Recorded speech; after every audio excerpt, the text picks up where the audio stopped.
Good morning, members, officers, and any members of the public in the public gallery, which there aren't, or viewing on Livestream. Welcome to this meeting of the Employment and Staffing Committee. My name is Councillor Will Jackson-Wood. I'm chairing this meeting today, and my Vice Chair is Councillor Sally Ann Hart, sitting to my left. I'll introduce other attendees when I invite them to speak later in the meeting. Anybody in the chamber, just reminded that this meeting is being live streamed, and may I ask those who are joining remotely to ensure that their camera and microphone remains off and so they are addressed by the committee. For those who are present in the room, please ensure your microphone is close to you and you speak clearly when addressing the room. First item on the agenda today is apologies for absence. Do we have any apologies at all? Thank you, Chair. I haven't received any apologies for absence, but I think we have an apology from Councillor Sunita Hansraj. That's great, thank you very much. Declarations of interest. Do any members have any interest to declare in relation to any items on the agenda today? If not, okay, I don't see anybody. But if any declarations of interest, that do come up during the meeting, please can you make us aware of that at that point. Minutes of the previous meeting. Do members have any suggested amendments relating to the accuracy of the minutes from the meeting held on the 18th of September? Certainly, Councillor Stobart.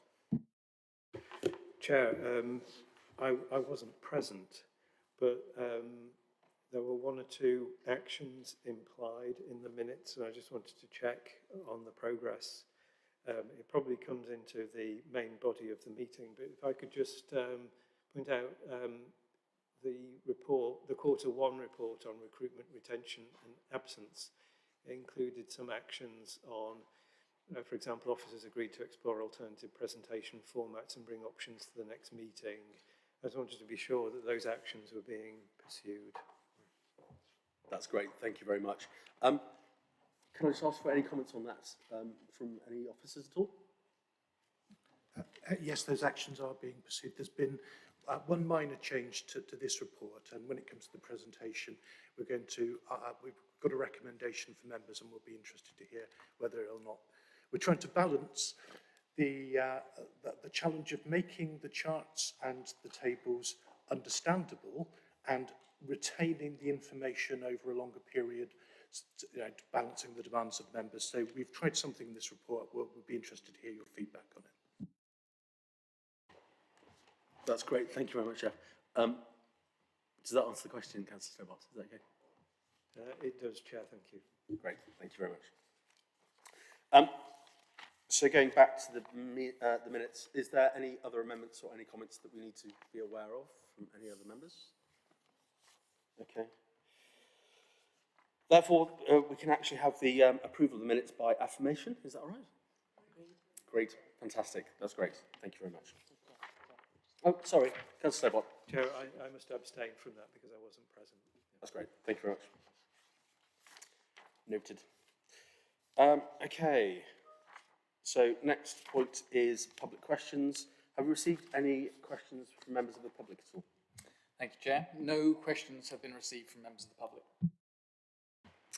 Great, thank you very much.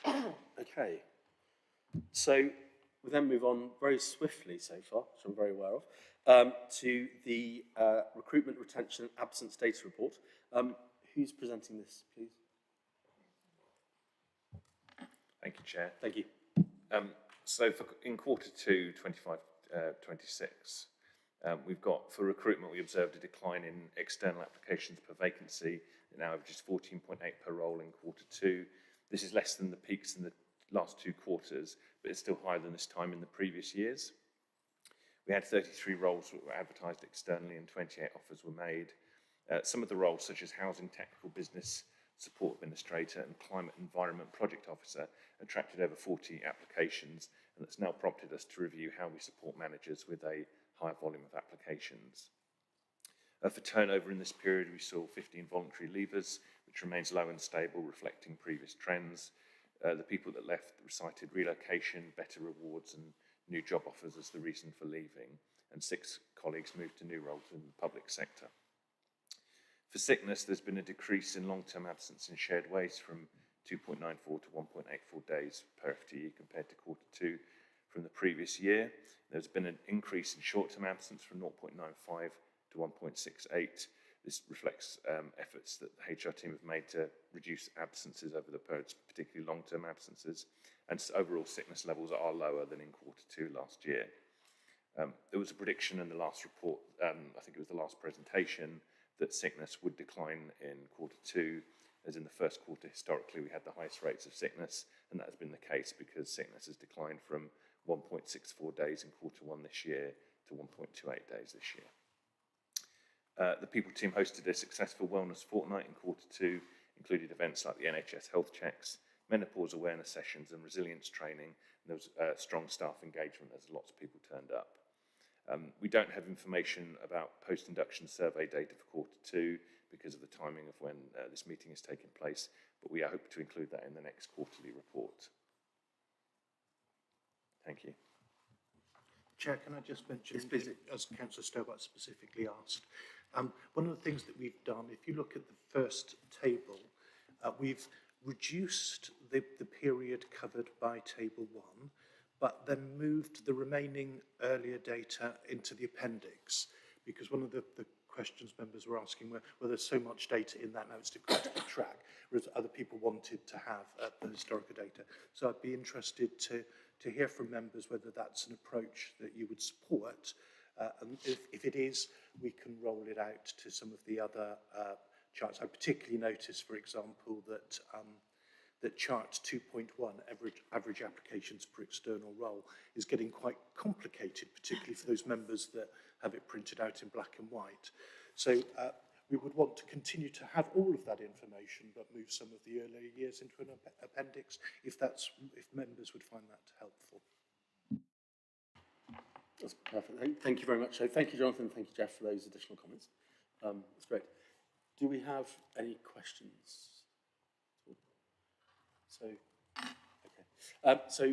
Councillor Badnam. Thank you, Chair, and thank you to Jeff for his pointers on that.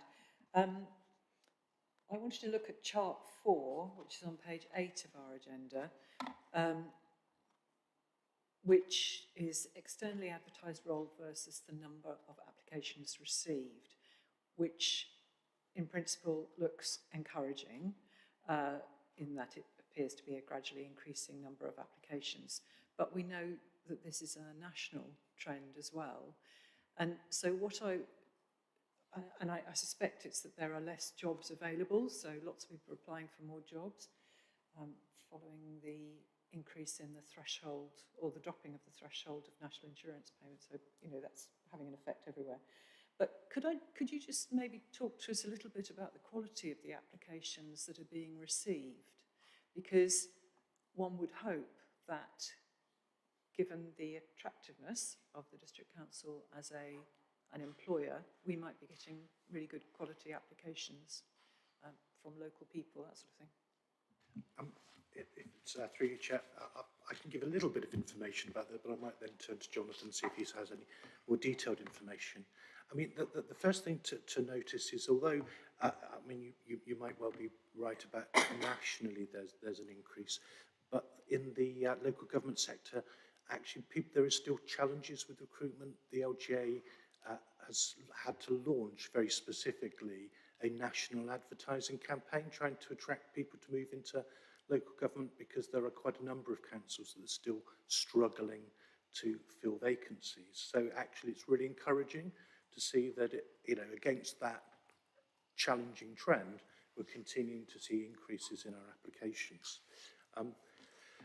Anecdotally, I'm being told that we're having much less difficulty filling our posts with good quality candidates, although it's not a 100% case. I think we do have the occasional situation where we have to go back and advertise a second time because the quality of applications hasn't met our standards. I think one of the things that has probably happened in the mind of recruiting managers, though, is that the fact that we've had such success in attracting applications probably means that their approach to selection has changed slightly, and probably the standards have risen a little bit, because we're not in a position where they think, if I don't recruit somebody that might not have all of the skills I need, then I won't be able to get a recruitment. I think they're probably in a position where their expectations are, well, we will be able to recruit this if not on this time out, then the next time out. Jonathan, do we have any information to hand about the numbers where we've had to go out to advert more than once?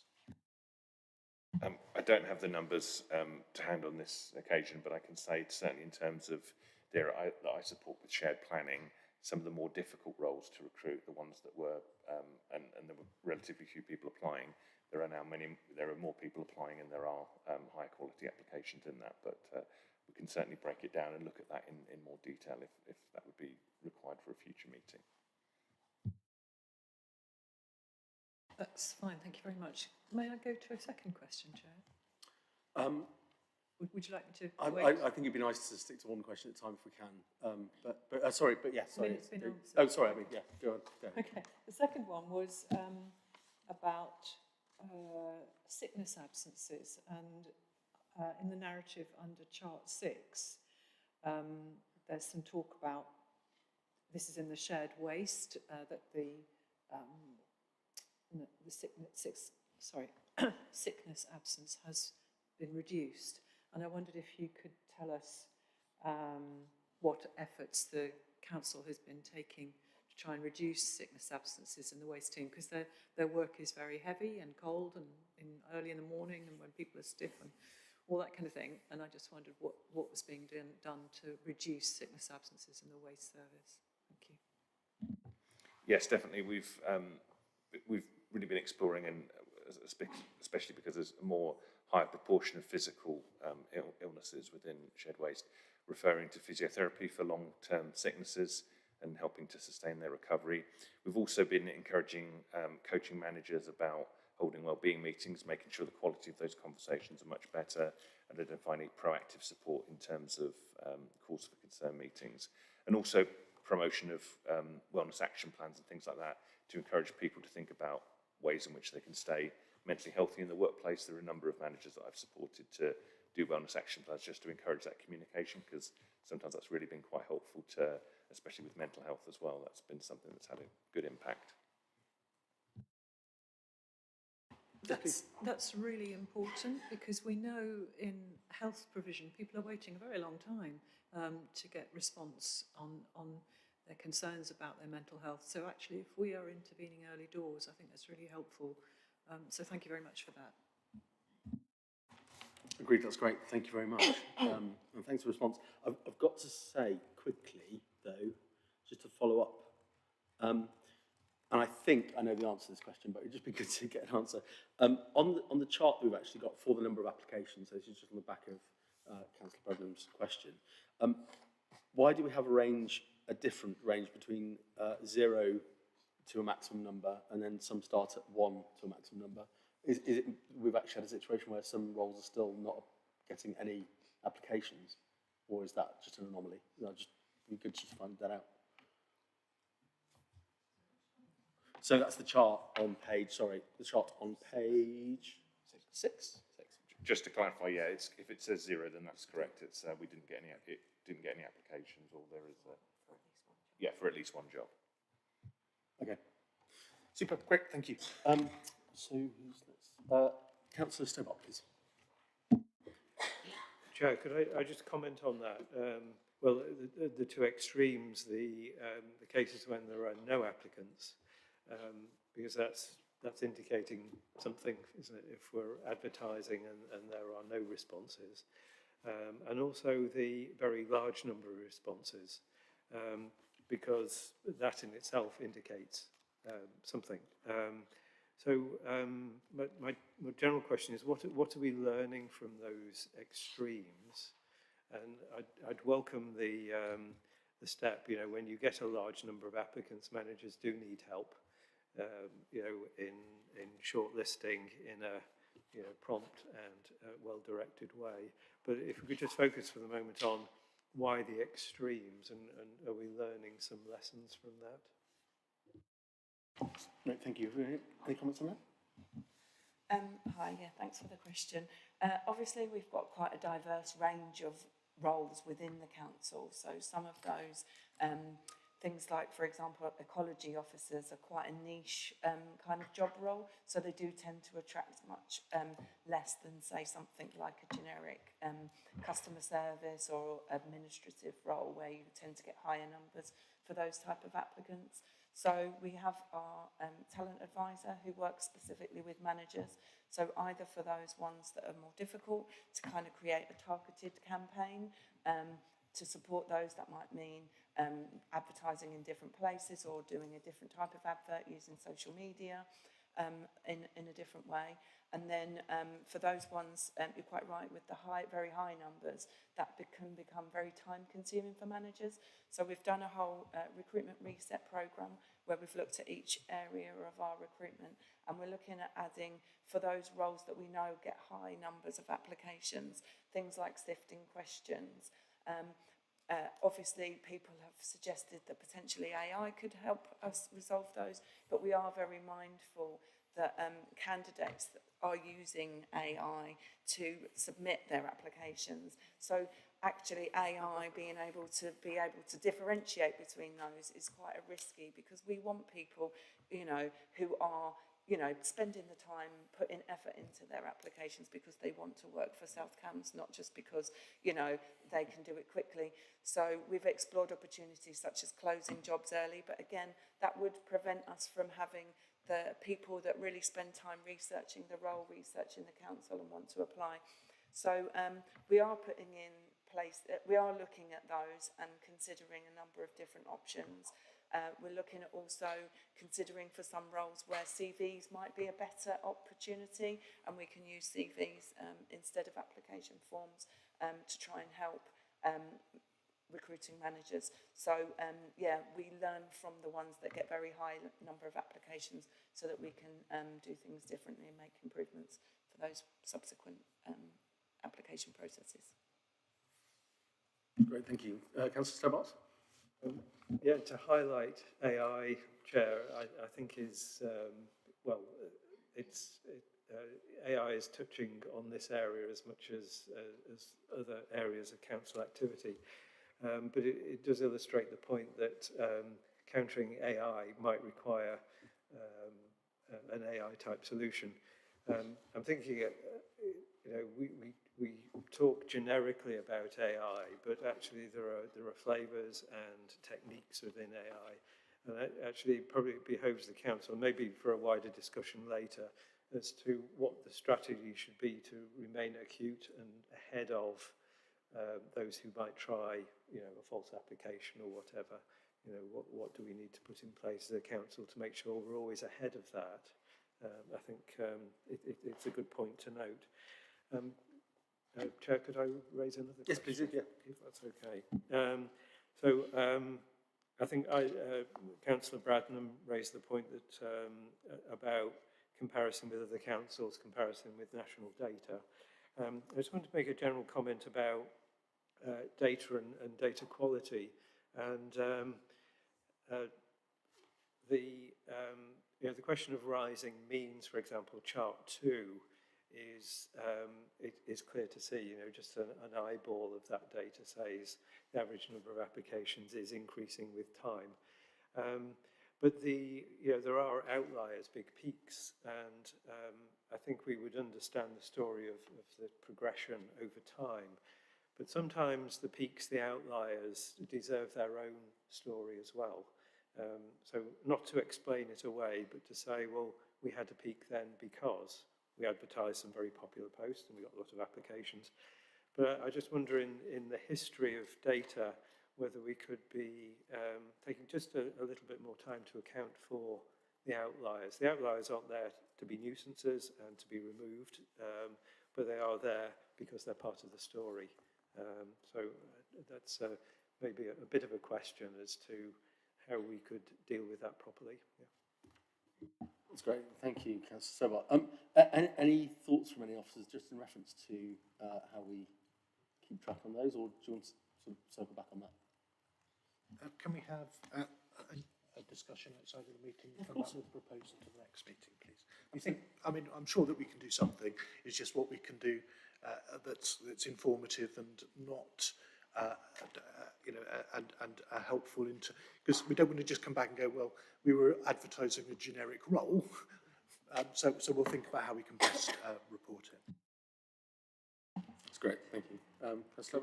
You have to forgive the academic in me, which is curious about phenomena like this and in the real world of doing stuff. I think sometimes curiosity has to take a back seat, but on the other hand, to account for stuff is also important. Just to dismiss a peak or an outlier easily, may be missing an important lesson. So I'll leave it to the discretion of the managers, but to be curious, I think, to a limited degree is helpful. Thank you, Councillor Sobel. I agree. I think it's good to see some story around some of those anomalies. So, yes, great. Thank you. Councillor Williams. Thank you, Chair. I've got a couple of comments on just where the other questions have gone, mainly because AI, I've just come back from the LGA member peer conference, and AI was a big topic of discussion. And also what is coming out of the private sector as well as the public is what you were saying earlier about time to research jobs, time to those things.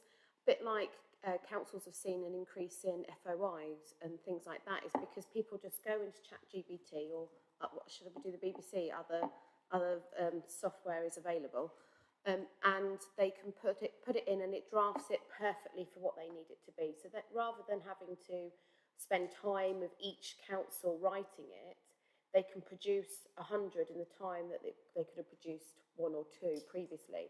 And what we're seeing is that with job applications as well, that time, people used to apply on average for sort of 10 to 15 jobs, I think it was. And now with AI, they're able to apply for 70, 80 at a time.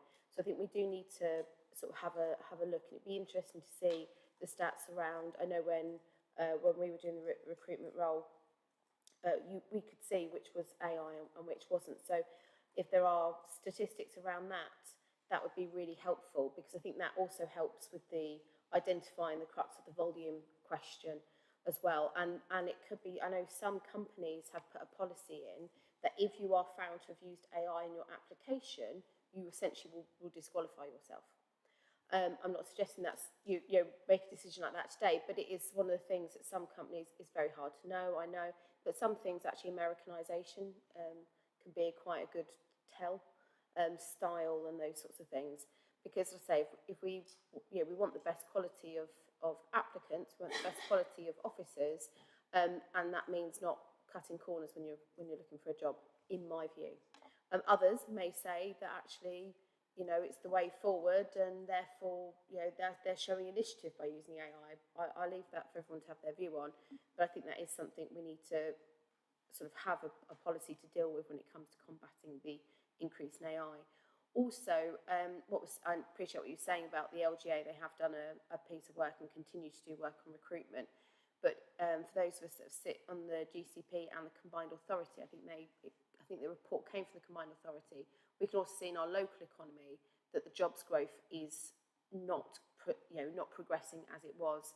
And I think for the first time ever in sort of Greater Cambridge, we saw a stagnation, a little bit of a drop. And we've seen things, haven't we, like AstraZeneca not doing the growth they had foreseen, etc. So I think as well, we can look at the national trends, but we are in a bubble in Greater Cambridgeshire. I'm going to keep saying Greater Cambridgeshire because I don't want the villages to get forgotten. And we can't forget that, so we need to look at those local economic factors. When it comes to you mentioned about the presentation of data, it's data I always think is a bit like people with a cup of tea. I don't drink tea, but I know it's a very personal choice to every person. How strong do they want the tea bag? When does the milk go in? When does the sugar go in? Or if you don't have either. And I think data is very much that. It's quite a personal thing. Everybody digests data in different ways. Some people like to read the numbers. Some people like, to see things in colour and graphs. But if I can sort of show the difference of the quality of the information that can be provided, if we look at chart 3 on page 8, we have that trend line. And I think absolutely what members have said about having those peaks is really important, and we need to understand them. But the trend lines are also, and those sort of rolling 12-month averages. I'm always going to like data, and I am a number nerd by my own admission, but I think that's what's missing. It's really helpful on some of them, particularly things like the voluntary turnover when you've got lots of layers. There could be seasonal peaks and what have you, but it's very hard to get that comparison. So I would ask officers, hopefully that's not something that's too difficult. It's a couple of extra lines of the graphs. I think would be really helpful for members and officers to see how that would pan out. I do understand why you've separated the list, because it was a very long list to digest. But if I can suggest that you have like the top shot, as it were, but then in your appendix have the full set. Because otherwise, so when I've been looking at this, I would then have to, so I think it's positive what you've done in the separation, but equally, if you want to follow the trend, you've got to flick 10 pages in between, and also back to front, which is a bit tricky. So I think there's a bit more of a happy medium to be found there. Councillor Williams, can I just pause just for a second, because I know you touched on two topics. So can I just allow the officers to come back on the amendments they made to the graphs and any suggestions? Because I do take on board the point around data, because I think it's really important. But is it all right if we just actually hand back just to see? It's more my opinions. I haven't asked a question. No, that's fair enough. I just thought if we can have that opportunity just for them to sort of explain what they've done again, and then perhaps. And then I can get on to. Yes. Also, I can ask my question. Yeah, no, of course. Very, very helpful feedback, actually. We'll certainly go away and look at that. In terms of the table, that's very easy to do. I don't want to talk about trend lines at the moment, because I need to consult with our system admin person, but it's very helpful feedback. Thank you. Lovely. Thanks, Jeff. Sorry, Councillor Williams, yes, please go on. That's okay. So, because I broke it down into sort of opinions and questions, I went opinions first. On the sickness as well, I think because we're running on percentages, it would be really helpful to know staff levels as well, because a percentage of something smaller isn't quite as reflective as a percentage of something larger, and we know that the workforce here has expanded over time. So I think that would be helpful, going back to Councillor Stobart saying about a bit of commentary and what have you. So if we could have a chart of the staffing levels. When it comes to my, I've got one main question, one smaller one. I'll start with that first. It goes back to what Councillor Brandon was kind of saying about this quality versus quantity argument, because having lots of applications is nice, but it's not necessarily the most effective thing. And I wondered whether it's possible to have the figures which would naturally be generated about who makes a shortlist. So we might have 100 applications, but only 20 were of a quality to get shortlisted, if that makes sense. And I think that would help us get through that sort of quandary that I think we find ourselves. So that's something to put to members to see if they think that would be helpful to see that process. Because again, I know when I was helping with the recruitment of a role here, we had a lot of applications, but for shortlisting, there, only a few people were ever going to meet the scoring to be shortlisted. So I think that would have been a fairer reflection of what the quality was like of the applicants. So that's a suggestion. And my question is in relation to these tables. So apologies, I'm going to have to flit between the two tables. And I'm just going to pull out Q1.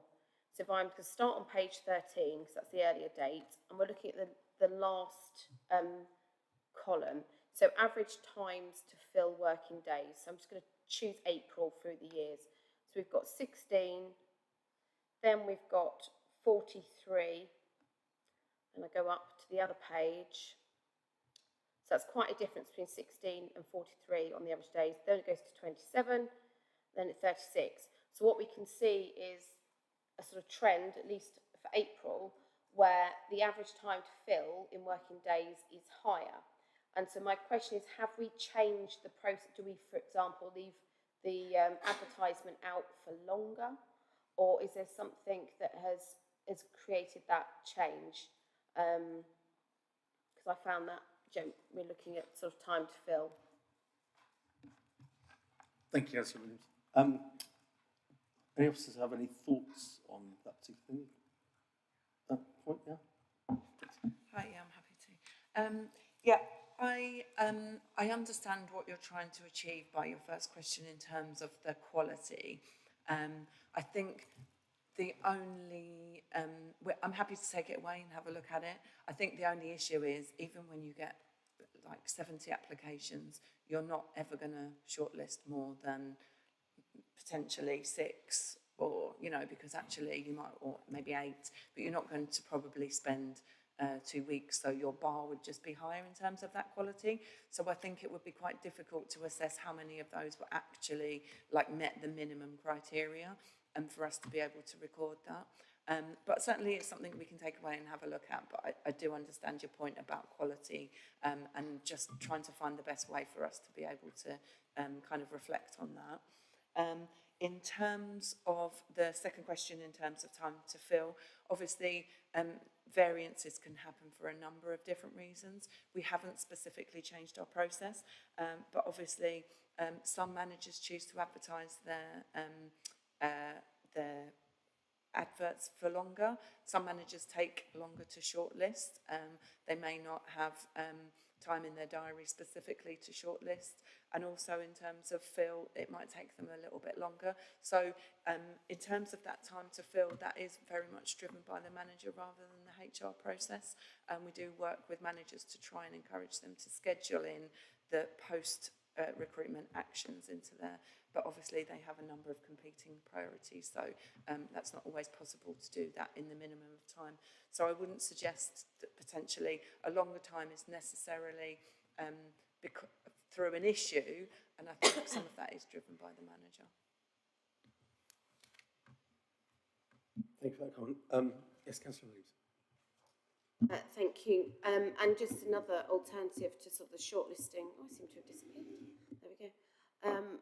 Shortlisting, I'm aware that we score, so maybe we could have some sort of scoring system that only people that are below a certain score, people that achieve higher than that score, that could be an alternative to look at it. Because I think it also goes back to this volume and AI and things like that, that affects the scoring. So that would help us there. In relation to average time to fill work with the work days, that's interesting to know. So it's more sort of an officer driven, because it does, when I looked through, there are always variances, but it does seem to me that we are taking a bit longer to fill those roles, but we have a lot more applicants. So I do think that's worth it exploring to see again what we're saying about support for managers that are going through that process. Is the support that they're being given with recruitment right for where we are at the moment? Right, because of the increased volume and AI trying to filter that out and everything else. So I think that's a piece of work that would be very valuable to everyone at the organisation. Thank you, Chair. Thank you, Councillor Williams. And I do agree. I think if we can, I realise the points actually. I know it's quite difficult to kind of quantify perhaps the quality of some of the applications that are coming through, but when we're seeing this increase, it would be actually quite nice to see, like, you know, where we're going and how that's translating into productive filling rates, which would be great. But it's good to see. It's good to see that we're being able to fill the roles, which is great. Which is great news. So thank you, Councillor Williams. Councillor Sally-Ann-Hart. Thank you, Chair. Thank you. Just a couple of comments, really, and then a question, if that's okay with you, Chair. Perhaps I shouldn't say this, but employment and staffing is actually my favourite committee, and I've been on it for a long while. And I love this story that is being told as we go through the years. So just thank officers really for giving us this sort of rich data and finding ways to interpret it so that people like me can understand. So thank you for that. Really looking forward to the next post-induction report, and mindful, the state feels a bit like deja vu. It doesn't feel like there was too long. We were sitting here back in September, so I can understand why that information isn't there. But I think it's really worthwhile having the information from people joining the council. I still feel a bit frustrated that we're not getting as many leaver questionnaires filled in, although the information is there as to why, you know, people moving on to other things. So, but I know we brought that up last time about how we could try and do that. Yeah, yeah, so just leave that with you for now, for next time. Oh, yes, please, yes, please. Yes, so the team have been working on that since the last committee meeting, and actually we're about to launch a slightly amended process. So we're moving back to in-person meetings. Obviously we can't enforce anybody to undertake one of those, but using the in-person we think will help. We've also adapted the questions that we're going to ask so that we can hopefully get some more quantitative and qualitative. So in the future we should be able to bring you back a bit more data in a story, like you, like you've suggested, so that we can see whether there are trends and take forward the positive things in order to kind of work on those to, you know, help people to stay with our organisation, but also to identify where potential improvements are, you know, to develop our people strategy. Lovely, thank you. I'll be able to look forward to that too. So thank you. So my question, and I think it's, hoping I know the answer, but I just wanted to check. On page 11, it mentions the Infinistats report, and am I right in thinking that will provide us with the information that will compare us as a local authority to other local authorities? Is that what that is? Yes, so Infinistats is a local government initiative whereby they put a number of different surveys in. If you put your information into the survey, then you can also access anybody else, local authority, that have put their information in. So there are a number of surveys. Some of those are annual, which is why we don't always have the data. But yes, we are able to benchmark ourselves against other local authorities in a number of areas. Brilliant, that's lovely, thank you. Thank you, Chair. Thank you very much. Yes. Oh, sorry, Councillor Williams.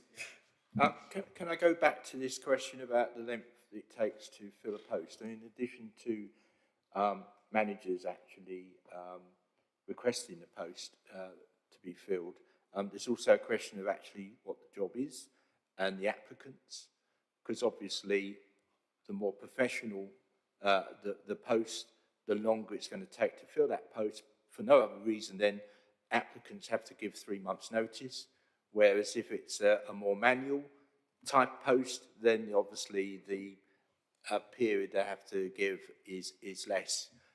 It's no more than a month normally, it could even be less than that. So I think a lot of that also depends on the type of posts that are being advertised as to how long it takes to fill them. I think it's, you know, it's not just about the manager.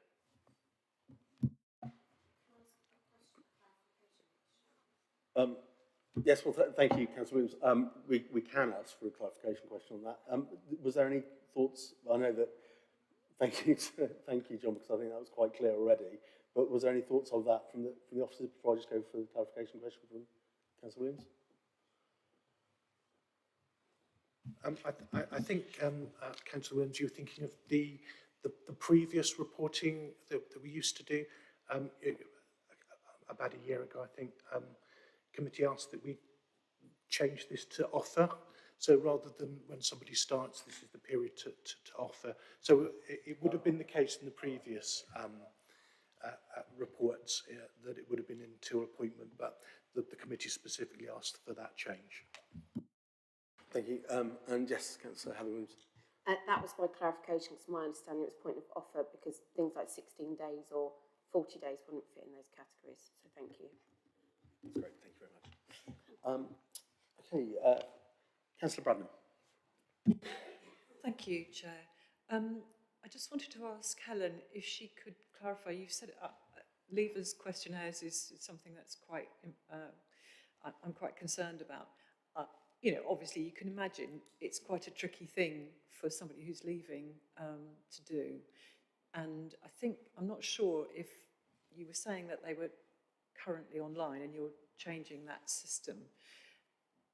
So, I think it's a very good idea to do it in person, but also, will you be doing it before their last day? So, because I think that's quite important.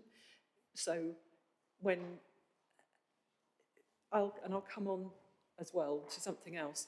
I think it's really important to get that information and for people to be able to feel free enough to give absolutely honest feedback to the authority as an employer. Because if we don't learn from why people are leaving, we won't ever be able to improve and make a better offer to our staff. Having said that, so that's just, you know, an observation about leaving interviews. We have a similar sort of, I always ask this question about people who stop doing roles in other places as well, because we really need to know why people want to leave. However, what I also wanted to say, more as a comment, was, you know, I've been here for a long time as a district councillor, and I've seen the council go through many changes. And I'm not comparing like times, but what I'm very much aware of now when I come into the offices is that the people who are here, there is an atmosphere of relaxation and quiet concentration. And I think it's absolutely admirable. And I wanted to thank our Chief Executive Officer and the officers who are team leaders and yourselves for making this a place where people feel they can work in a concentrated way.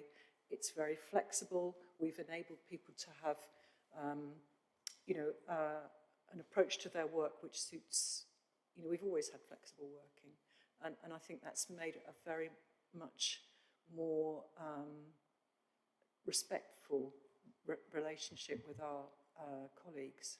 And I just wanted to thank the team lead, you know, the CLT for actually engendering that atmosphere of trust and enabling people to do their work at their own speed and, you know, get on with it in a very positive and professional way. So I just wanted to say thank you. Thank you. Thank you, Councillor Brennan. Echo some of those thoughts actually. Going around the office, it's very nice to see people that sort of like enjoying being here, which is great. Great, Councillor Sobot.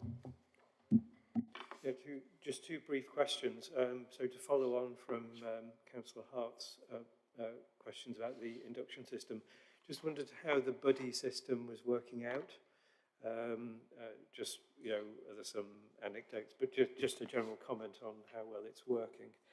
And a second one, rather different, is we are seeing an increase in the number of applications. Are they coming from other geographies? Are people coming from longer distances for these jobs? So I'll leave it. I could elaborate, but yeah, just those two questions, please. Yeah, in terms of the buddy scheme, it is one of the questions that's asked within the post-induction survey, so hopefully that data will come out of that. But the anecdotal feedback that I hear is that people really value that. Just having an opportunity to speak with someone that potentially is outside of their team, you know, just having someone else on hand to sort of welcome them and have another, you know, friendly face. In terms of applications from distance, it's not something that I'm specifically aware of. I can see whether we've got any data on that, but I think it would be quite difficult. We could probably think, I'm just thinking there might be data that we can pull out, but I'm not aware of that, but it's something we can look into. Sorry, yes, Councillor Sobot. Yeah, I just follow up. Buddy systems are great, and I think for new starters, but also for established people who could otherwise feel alone.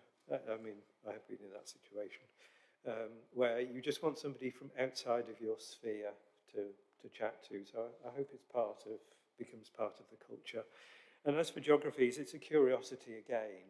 I mean, I worked for a company that had to recruit workforce that were in very short supply, but advertised in the Birmingham Mail, even though the company was based near Brighton, because that was the only place that we could reach that pool of skilled people.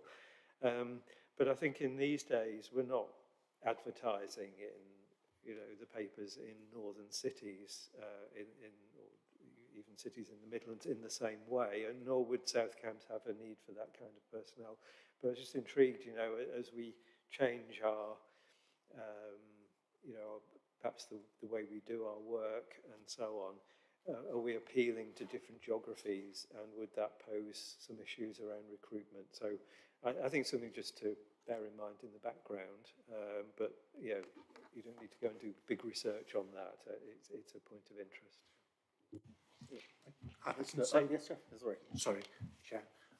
I can say that anecdotally, we certainly do have members of staff who travel in, because we do require everybody to come into the office once a week. And I know that we do have people that travel in very long distances, and some that have to stay overnight in hotels to achieve that. So anecdotally, I can tell you we certainly are attracting interest from people from a wide geographical area, not just within the local area. What I can't do at the moment is give you numbers, but we'll see what we can do around postcodes, perhaps. Great, thank you. Super. Councillor Talia-Hart. Yeah, thank you, Chair.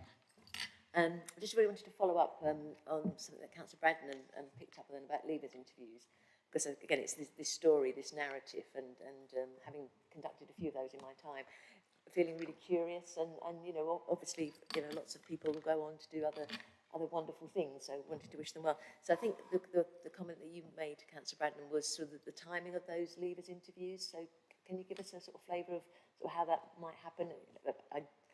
I think the move towards, you know, an in-person one, and I know in different places I've worked, we've offered people who are leaving the choice actually who they feel comfortable talking, which goes back to that buddy system. So I'm just wondering if there's a little bit more you could tell us about that.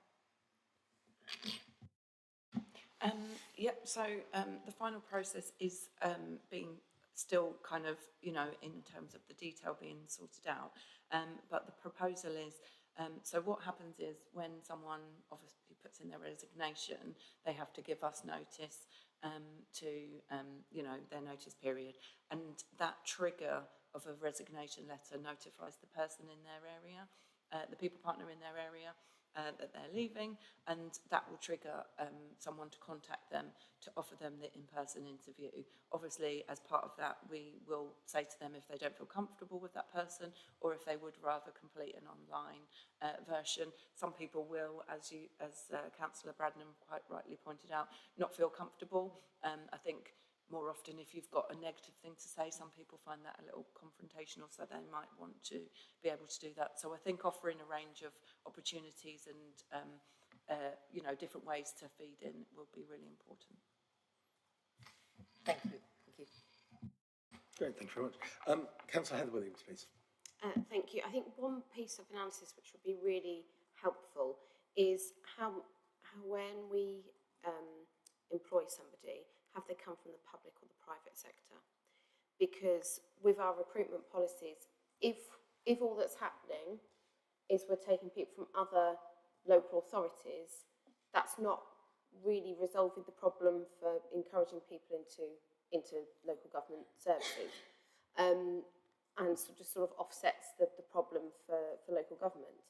If we are finding ways to encourage people from the private sector in, then that's different. I appreciate that won't always be the case, but I think for me, I know I'd find that a very helpful thing to look at the trend. And also, there is a saying, isn't there, when public sector jobs are overprescribed, that's normally about not good for the country. It's good for local government, it's good for the public sector, but not good for the country, because it normally reflects that there is less growth and there is more of a reduction in the private sector for jobs. For example, when there's been financial crashes, what we've seen is, you know, obviously it's gone up in the public sector because there's more job security. And that's a valid thing, which I think, particularly at the moment, people may be looking for as well. So again, that trend would be really helpful to see. Thank you, Councillor Williams. It is a good point actually, but I feel I might have seen that data. Do we keep a record of that or not? I don't believe so, but I can have a look. We certainly do when people are leaving, whether they're going to the public or the private sector, but I'm not sure when they come in that we keep that information. Obviously, it would be on their application form, but I'm not sure that it's recorded as a data set. Okay. I think it's a really valid point. I think it'd be really good to see if we're getting a trend from private or public sector. Great. Okay, have we got any other questions at all from any members? No? Okay. Well, thank you very much, by the way. Very clear report. I'm glad to see that we're having some of the changes are going down well when it comes to some of the graphs and stats, which is good. Okay, so we are asked to note this report. Can I take it that we are agreed to note the report? Is that right? Fabulous, thank you. This is not an agenda item, but I think it's a good time to just ask, especially as this is and historically has been a short meeting, by the way. We've looked back at some of the meetings that are held at this time of year in the employment staffing, and they are historically quite short. But it would be good to understand if there's any additional data sets or points or anything else that we would actually like the officers to prepare to present to the employment staffing. So I don't know if we've got any thoughts on that. Yeah, Heather Williams. I think it would be interesting for all committee to see what I was referring to earlier on about our local economy and the way the jobs and employment are there. I know in the employment staffing committee for the council, but what's happening outside definitely impacts us here as well. So I do think that would be something that would be worth sight so we know where things are at, and actually might be that we need to look for new opportunities to support employment in that way. Yes, that's great. Thank you very much, Councillor Williams. Councillor Brandon? Yes, picking up on what Councillor Williams has said, one of the things that occurred to me was the dropping in the level of national insurance, sorry, not national insurance, sorry, I can't think of the, it's the dropping in the threshold of, sorry,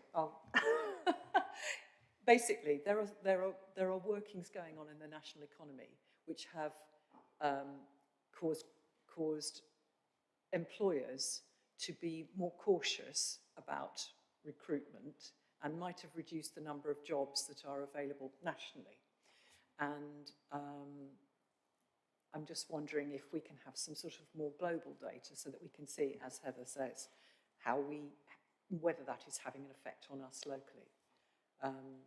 We know we've got loads of new employers locally because of the development and the commercial development that's happening around Cambridge and in South Cambridgeshire. And so it might be useful to put it in context, perhaps, if that was possible. That's great. Thank you very much, Councillor Brandon. We have got another point up by Councillor Stobart, so can I invite you to is that right? Chair, thank you. So just in keeping with this kind of like free exchange of what we might like to see, the council profile, the skills profile, is constantly changing. Even in the last term, like 4 years, we've seen the growth of AI, the importance of data. Jonathan Tully, I think in the last audit and governance meeting, was talking about cause and effect analysis. Music to my ears. These are the kind of techniques which councils are beginning to have to use. We talked about basically a defensive AI posture. We talk about a more offensive AI in regard to our own operations, but defensive AI. And this is a level of sophistication which even 4 years ago we wouldn't have thought. The new local plan is being discussed, and that implies levels of expertise in the planning service which are going to be increasing over the next 10, 15 years. So taking a strategic view of skills profiles, working patterns, I'm asking the world here, aren't I? But the way in which, could we as a committee contribute to some of that strategic thinking about the future workforce capabilities, if only to just reflect, our residents, our ward's concerns, and apply some of our own reasoning and thinking about it. But yeah, we're in a very dynamic environment with regard to employment, and some of the skill sets that we might need might be quite limited. We might, as a council, want to grow those skill sets ourselves through apprenticeships and training programs and even graduate recruitment appropriately. So is that something that could make an appearance in employment and staffing? That's great. Thank you very much, Councillor Stobart. We've got another point from Councillor Williams. Yes, thank you. So I think the training and actually report on sort of how we're upskilling people is really important, but also it's something that we raised audit and corporate governance is around CPD, because when people apply for their jobs, certain roles have to have certain qualifications, but it's are we checking in to make sure that they still hold that qualification because they've done the right CPD? Are we offering the right time? Are we offering support with that? Because again, it's not just what people are capable of doing when they join. We need to make sure that they progress through and that the right training levels. I know there are some mandatory training, but that actually training itself might be something good for the Employment Staffing Committee to look at, because also we can look at the levels. Are people taking it up? Is there something, and we can hopefully add value there. The other thing that I think would be useful for us to look at from a sort of, we are a governance committee, is in relation to home working. So again, at the recent briefing we had for the GCP, question was asked, I think it was by the leader actually, but I'd have to double check, around that sort of hybrid working and things like that. And the advice came back that everything's a balance, but that in general, people working from home was slowing down innovation, because you don't have what they refer to as the water cooler moments and those sorts of things. And there is a concern nationally that the more working at home there is, the less innovation and the less progress we're sort of making. So I think what I've never truly been able, I know we now have the 1 day, but I don't believe it's compulsory. Is it compulsory 1 day? Because at one point it was, people were asked to come in 2 days, 1 day, but also for us to perhaps look at what our staff, what's the average number of, we've all got lanyards, we all clock in, do you know what I mean? The average number of people in the office and things like that. And so we can have a look to say, are we creating an environment for those water cooler moments, for that innovation, whilst obviously giving people balance? Because most areas are a minimum of 2 days in the office, not 1. Yeah, I can confirm it is. Apart from a very small number of cases, like, for example, people with disabilities who might live some distance away, but it is a requirement that people come into the office on average 1 day a week. So that might be no days 1 week and then 2 days the next. And that's a minimum. We also have a number of specific in-person meetings that people have to attend on top of that 1 day. But yeah, I think I've read some of the reports that you're referring to, and you're saying a good balance is ideally 2 days a week in the office gives the best balance overall in terms of benefits to both the workers and the organisation as well. So we certainly do want people to come into the office regularly, to have those water cooler moments, to talk with each other and to have some cross-team communications. Yes, please do. Thank you. I think that's really, I'm pleased you've looked at those, because I say that's where they're saying the sort of optimum. The optimum is in more than you're out. So obviously if you're doing 5 days a week, you would be in for 3, out for 2, except here it would be 2 and 2. But there is also, it's about fairness and not creating this situation where some members of staff feel that they're disadvantaged because of their type. For example, if you're in the contact centre, you're going to have to be in a lot more than if you're in a back office position, if you're maintenance, cleaning. So also that creates a sort of more of a greater dissent. I'm trying to think of the right word, but a greater disadvantage to being in a more manually dominant, do you see what I mean? It makes the gap bigger between the advantages of working here depending on, I think our council refers to it as knowledge and non-knowledge based work. And I'm a strong believer that it doesn't matter if you're the chief executive or you're a cleaner, everybody deserves equal treatment and equal respect. And I think also the working from home can grate if you are in a role where that's just not possible. So I think perhaps we need to find a better balance. Thank you for the comment, Councillor Williams. Do you want to come back on that, or should we just take that as a note and then? And we can take that. I mean, there obviously will always be some roles where people have to be on site more often. I mean, yeah, I think you're referring to the waste service, for example, who don't get to work from home very often at all.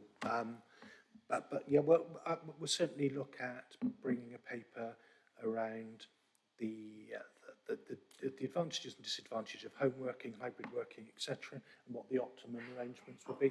I understand the point you're making about not wanting to create an appearance of unfairness across different roles, so we'll bring a paper that covers that as well. Thank you very much. Councillor Helen. Yes, thank you, Chair. I'm mindful of the items that do come up regularly, and say historically this November meeting has been one where we've not had a lot, not as in quality, we've had one report, that's what I mean. And I just wonder if it would also be, so once obviously you've got these ideas, we're doing a bit of free thinking here about what sort of things come up, so obviously we'll leave it to officers to work out the timetable for those, because some things will fit very nicely with things that are already in the calendar. I'm just trying to remember, we've mentioned apprenticeships earlier on, and I can't remember when that normally comes up, but that's one I know that may well fit very well with something else. So, perhaps if a timetable is circulated to members, so we know what we can look forward to at future meetings. So, yeah, that'd be really helpful. Thank you. I think what we'll do is, if that's okay, Chair and Vice Chair, is we'll go away, do a little bit of research, come up with how long we think some of these reports will need to be put together, and then we'll perhaps liaise directly with you, looking at what other reports are going to be coming to committee so that we can look at how these can be scheduled. Super, that's great, thank you very much. Councillor Bradham. So two things. What you've just been referring to is a work plan, which would be good. The second thing is to clarify my rather garbled comment earlier on, which was that the drop in the threshold for national insurance contributions means that more employees will be subject to employer national insurance contributions, and that the rise in the national insurance contribution rate and the lower threshold increases the costs of staff to employers. So the point I was trying to make was employers may be being reluctant to advertise roles, and so that might be why we're seeing more applications.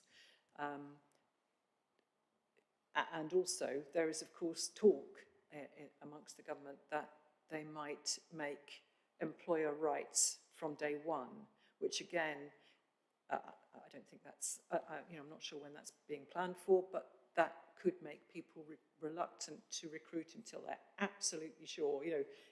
I'm sure we don't do it because it's a costly exercise. I'm sure we don't do it without good thought already, but that could make other employers quite cautious about employment and recruitment.